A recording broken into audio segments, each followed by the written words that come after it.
how it just so happened to be that day. And I believe now on the 16th as well, to move over to Friday, we had another passing. Alpha Anoi, part of the other half of the Wild Samoans, Sika, who passed away just a couple of months ago, also passed away yesterday on Friday. His son is Lance Anoi. He has a bunch of brothers as well. He's uncles to Roman Reigns. Like Yeah. he iconic member of wrestling in the bloodline. Sad to see that, both the Wild Samoans pass away within 2 months of each other. Almost reminds me of Carrie Ann Fisher Hmm. and her daughter. Was that Carrie Ann Fisher? Who's I Leia? think so. Yeah. Because Leia, like her daughter died, and then like Leia died like 3 days later. Yeah. But yeah, I mean, that's a very real thing, like dying from heartbreak. You know what I mean? Yeah, Like, because that's his brother. You know what I'm saying? Afa and Sika, like, they're the ones who like ride and died together. So really, at this point, it's just prayers for Anawai family. They got each other. So it's just when we think about wrestling, like obviously Roman is the top of that family now, but there's so many of them, and you just uh prayers for them because it's like, yeah, Roman just came back, so that sucks that like his dad and his uncle both pass away. But that's also the Usos, that's Tamina, that's all of them. You know what I yeah, mean? that's a whole That's family, Nia man. Jax, like you know what I mean. So They still have to yeah, go out and put on a show exactly. with like But all the family connections and things of that nature, like that Ulafau. As we can mhm, probably just jump into SmackDown and get into the boutique. That Ulafau is meaningful, I mean, that the Wild Samoans gave him that.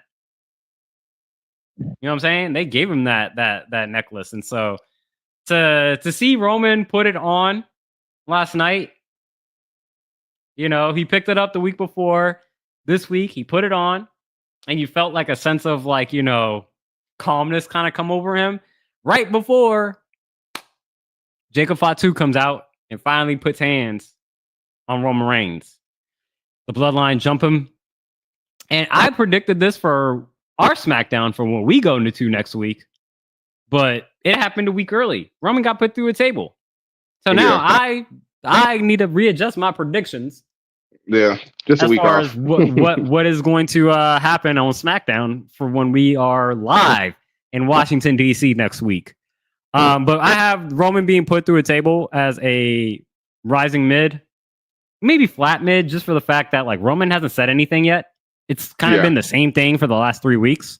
So while we did get him putting the Ulafal on, we did get Roman Jacob putting hands on him. It's kind of been the same thing. So I'm really hoping next week when we're there live that we get some action, some words from Roman. yeah.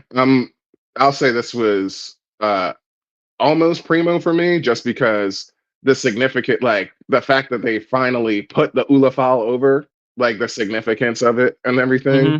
Like Solo put words to it, actually, like saying in Yeah. the segment, like, oh, if he takes this from me, this is what it's all about. He's tribal chief and all this stuff. And it's like, because we know the tribal chief character was also tied up in the storyline was dominance as champion. And then it became, all right, so is it about being champion, or is being tribal chief about being champion so you can provide for the family, or is it, you know, a generational, bestowed honor, which obviously we got that answer finally now, which Hmm. is, yeah, it's a generationally bestowed honor. So we can have this rivalry away from the title. And that just made the Ulafal just as big as the title to me, Yeah. honestly. Like, so I felt like that was extremely important just to have that like exposition and give us that, like, I don't think we needed the visual of Roman putting it on yet, but we know that's what he's doing because he hasn't said anything yet, right? Yeah. So that's probably the only thing that he's here for. But yeah, that's why it's mid rising. But yeah, it was that was the most important part to me, My was actually question, just the okay. exposition of it. No, My that was just the most question, important part. my question is, what is a tribal chief without a tribe?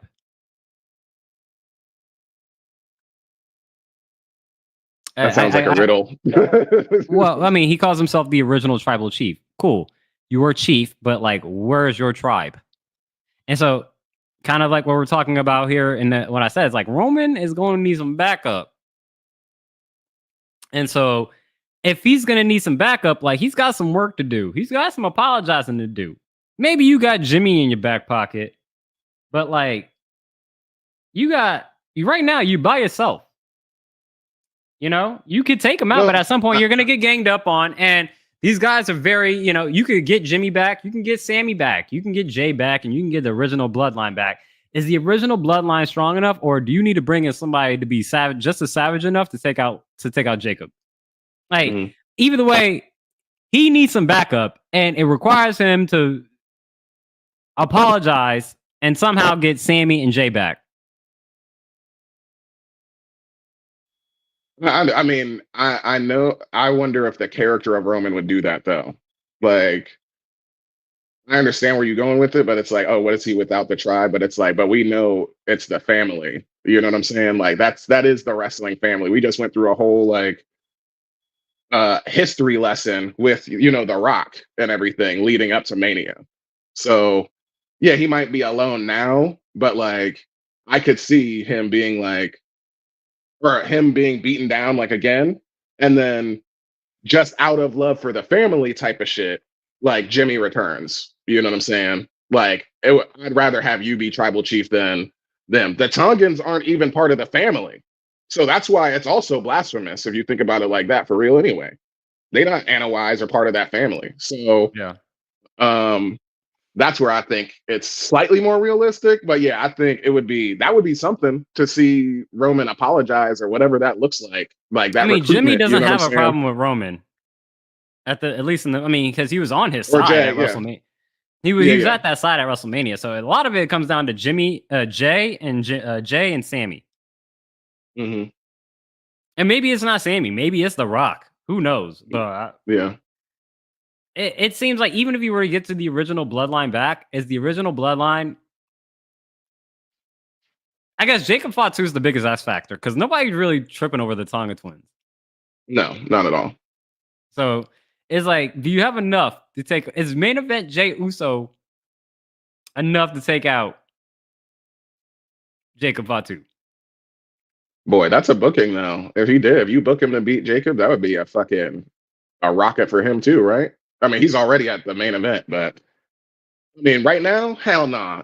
Jacob is decapitating Jay. Jacob, I feel like Jacob's taking out both the Usos in a handicap match. Bruh, are you kidding me? like that Jimmy got ring rust. He's been sitting on the fucking couch. Maybe it's Jacob versus The Rock. Yeah, right. Because when you said that he's alone right now, that's who I thought of first. I didn't think about Jimmy or Jay. I thought of The Rock because that was the last person that was actually on his side. You know what I'm saying? So The Rock is obviously Jimmy took a nuclear a spear from his brother at WrestleMania to help retain. So it's going to be interesting, but I'm curious to see what happens next week when we do go there because again, I thought he was going to get put through the table next week. Mm-hmm. That happened this week. So now I got to do a whole round of recalculating to figure out what the hell is going to happen next week. I don't know. I'm hoping they were in fucking Orlando. So, okay, he's pretty much home. If this dude is not if he's not here in DC next week, we got some problems, WWE. That's my thought, honestly, because they just put him through a table. Next week is probably the brag week of the Bloodline. Solo's Bloodline. That's what it is. And now, like, you put him on the shelf. Like, let's say you put him on the shelf effectively, for that week, or that's that point in time where he's doing the recruiting. And then when he pops back up, he got reinforcements. You know what I'm saying? Because I don't think we see an apology. I don't think we see an apology come out of Roman's mouth. That sounds crazy for the character. Roman's apologized before. I mean, if he would open his mouth, maybe right now this version of Roman is a mute. He ain't saying nothing, so he definitely ain't apologizing. Okay, so like you got to say something. But